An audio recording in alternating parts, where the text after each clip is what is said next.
Gross domestic product rose at a 2.9% annualized pace in the fourth quarter, slightly better than expected. Consumer spending weakened from the previous period but remained positive, and a sharp slide in housing helped pull down GDP while boosts in government spending and private investment aided growth. Jobless claims fell last week while durable goods orders increased sharply in December, but mainly due to demand for aircraft. What is going on, guys? AudioStocks here. Welcome back to the channel. Welcome to the channel if you're new. Today we have a lot of stuff to talk about. All I ask you to do is stay till the end of the video. Now, first, jumping into the S&P 500. The S&P 500 came all the way up to this 404 rejection level, and taking a look at it from a technical perspective, the S&P 500 looks pretty good, right? It broke out of the descending resistance that we've been in since the beginning of 2022, and it's basing off of that right now, getting rejected at the next resistance. Then you're watching 410, 420, so on and so forth. However, in my opinion, and I'm going to go against everybody else on YouTube and probably what everybody else says, but I could be wrong. I'm not a financial advisor. I don't get financial advice. The S&P 500 is supposed to be a safe investment, right? In my opinion, I don't think putting my money in here for 10 years expecting an 8 to 12% return is a good idea. Just where I stand right now, that is up to you guys to decide, and I'm going to give you a little bit of information later on in the video that can help you decide. In my opinion, the economy is not ready for the overall market to re-enter a bull rally. Now, there's a lot of stuff going on with AMC. You had these glitches, you had the halts, you had Adam Aaron coming out talking about these banks, the AK filing, which I posted a video on yesterday, so we're not going to talk about it much in this video. We've been tracking the run-up prior in January and the run-up prior in June, and we're literally at the setup. There's nothing wrong with the chart at all. The only possible thing that can, make this go wrong is the order book just keeps getting wiped out until the algorithm is ready for the stock to sell off again, because essentially that's what's happening. That's where it is. The algorithm is ready for AMC and GameStop to have another short squeeze. They're ready for it to fly to the upside, and it's just being stopped. The momentum is being stumped as of right now. However, this is the same exact setup that we had back in January and back in June as well. And in my opinion, it does look like we are going to have that next initial pop. Personally, I don't think it is this week. And the only reason I say that is because you guys know how Fridays are, and you know how market makers like to pin stocks down, especially on Fridays, or at least keep it sideways, right? Not be over max pain at 550 and we're sitting at 530. So I do think AMC may have a slightly red sell-off or even sideways trading for today and tomorrow. However, the pop could happen. Essentially, I'm just expecting a major rip to the upside, just completely ripping heads off starting next week. And that, in my opinion, that's just where I stand, as well as GameStop. GameStop will follow. We had something weird happen with the Ortex numbers. So there's 22.78% short interest. So short interest increased a little bit. Utilization still maxed out. However, the cost to borrow average dropped from 250% down to 44% according to Ortex, and down to 28% on Webull, while the max is still sitting at 286.13%. Now, this is very odd because they essentially borrowed more shares against AMC. You can check the on-balance volume indicator. That didn't change, but somehow the cost to borrow took a heavy drop. Now, it's clear manipulation of stock prices, which Citadel just got fined in another country for manipulating stocks, and we're going to touch on that later on in the video. But you guys can see that somehow during these halts, during the order book wipes, they needed the cost to borrow to dip as well. And in my opinion, things are just probably burning behind the scenes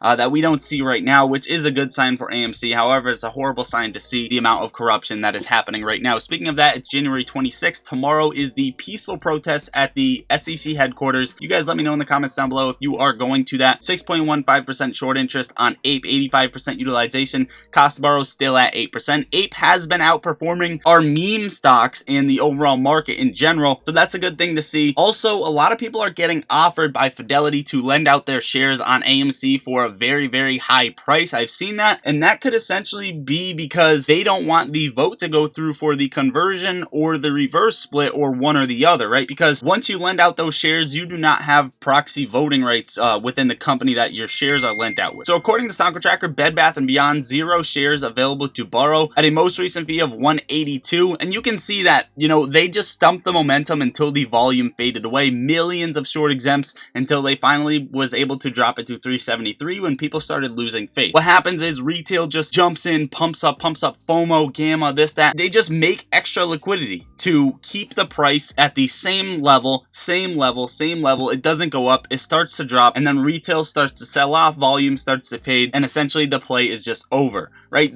All of these plays, they just get manipulated to the downside downside, and they're completely blocked from running. Gary Gensler, you are just such a bitch. Now, according to AMC on Stock Tracker, 10,000 shares available to borrow at a most recent fee of 103%, and short exempts still decently high. However, you can take a look at the short percentage, almost 70% here, the highest we've seen in quite a bit on Stock Tracker from well before December 20th. Also for GameStop, 2.3 million shares available to borrow at a most recent fee of 20%. The option chain is evened out. However, calls are slightly winning on GameStop. Short exempt volume still decently high, at least for GameStop's flow and volume. Legal parent Cineworld has reached out to 30 potential buyers as it pursues sale. Initial bids due next month. Regal parent Cineworld said it opted to pursue a sale of assets, and the process is well underway with non-binding bids due February 16th. Now pay attention to this. The company said in a bankruptcy filing this week that it reached out to 30 potential transaction parties, including many competitors, which is AMC. If the debtors Cineworld and its affiliates find one or more of the bids to be a potential value maximizing position, a second phase of the process will commence with the solicitation of binding offers. Guys, it does smell like a buyout may be coming between these theater companies and could definitely be a positive sign going forward for AMC, not only because it will have extra theaters, but actually because it will be taking out its competitor and increasing their revenue and the company in a fundamental value in general. Now, do you guys remember when the CEO of Bed Bath & Beyond, quote unquote, committed suicide? Bed Bath & Beyond on Sunday confirmed that the chief financial officer, Gustavo Arnold, died after police has said earlier that Arnold fell to his death on Friday, that Arnold died by suicide, right? You just had the same exact thing. Arnold, 54, founder of investment firm 46, plunges to his death from New York City rooftop bar. The founder of investment firm plunged to his death from a Manhattan rooftop bar on Wednesday night, cops and law enforcement said. The 46-year-old man from Bar 54 at the Hyatt-centric Times Square, New York, in front of at least two witnesses around 6:30 p.m., police and sources said. He landed on the street below and was pronounced dead on the scene. So the two same exact deaths from the two same exact reasons. And there's more history behind these. It just seems like something is happening on Wall Street, and it's like almost like a cult. Honestly, it's almost like a cult behind the scenes. And in my opinion, I don't think either of these were suicides, but you know, only time will tell when the truth comes out, if the truth ever does come out. Now, Citadel Securities was fined $11.8 million for market manipulation in South Korea. Citadel Securities, an affiliate of Citadel, a large U.S. hedge fund, was fined 10 billion won after it was found guilty of disrupting market order through high-frequency trading in Korea. The Securities and Futures Commission under the Financial Services Commission had a regular meeting on the 26th and announced that it had decided to impose a fine of 11.88 billion won on Citadel Securities for violating the Capital Markets Act. According to the SEC, from October 2017 to May 2018, Citadel Securities was recognized for disrupting the market order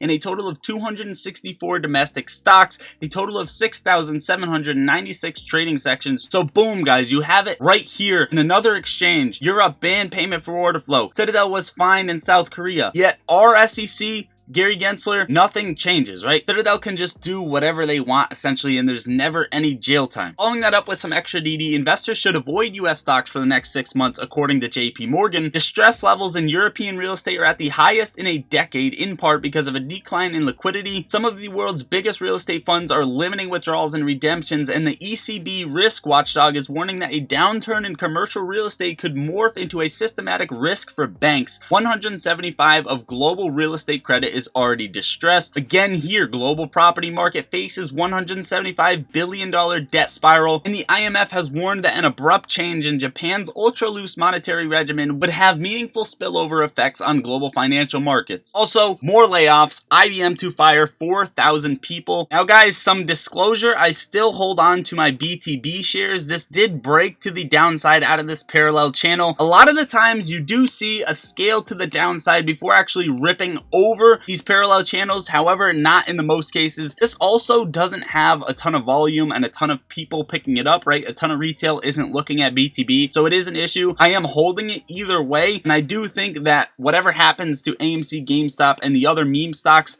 going into next week, or when they actually do fly, I do think BTB will be on that chart as well, along with BBIG, Mullen, Bed Bath & Beyond, XELA, so on and so forth. All of these squeeze plays will rally around the same time. Overall, guys, that is what I got for you for today's video. Hopefully you found value out of the video or just enjoyed watching. Make sure to hit the like button, hit the subscribe button, get this video to 2,000 likes. Make sure to join the Discord down below, guys, and get your 15 free stocks using my link. All you have to do is sign up for Moomoo, open an account, and once you deposit even a penny, the more and more you deposit, the more free stocks you will get from Moomoo. Your money will also be FDIC insured. They have a super dope customizable earnings calendar, and if you want fast news updates, Moomoo will give you those on all the given stocks that you request updates for. Also, there's access to options, going long, going short, free level 2 order book data, and more. So guys, it's free money. Just use my link. Go do that. I love you all. Lottery Stocks out.